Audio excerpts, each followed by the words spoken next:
28वीं तरमीम पर पहले मुशावरत होगी, इत्तफाक होगा, उसके बाद सोचा जाएगा। वज़ीर कानून आसिम नज़ीर तारर कहते हैं वज़ीर आज़म ने हिदायत दी है कि फ़रीक़ैन से बात करके मुत्तफ़िक़ किया जाए।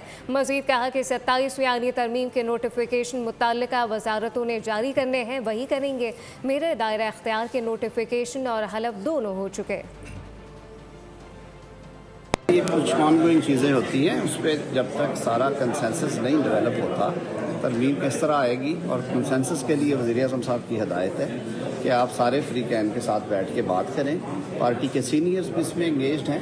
पहले इस पर इत्तफ़ाक़ राय होगा इंशाअल्लाह, उसके बाद सोचा जाएगा। 27वीं आईनी तरमीम के अंदर जो चीज़ें हैं उनके नोटिफिकेशन कब तक बाज़ाब्ता तौर पर हो जाएंगे? वो अब मुतल्लिका वज़ारतों ने करनी है जी। ये डिफेंस डिवीज़न करेगी, जो 243 के ताबे जो लेजिस्लेशन हुई है उसमें। बाकी जो मेरे मुतल्लिका था लॉ डिवीज़न का, वो सारे हो चुके हैं, ओथ भी हो गए हैं, कोर्ट फंक्शनल है। सब्सक्राइब करें और बेल दबाएं ताकि कोई खबर रह न जाए।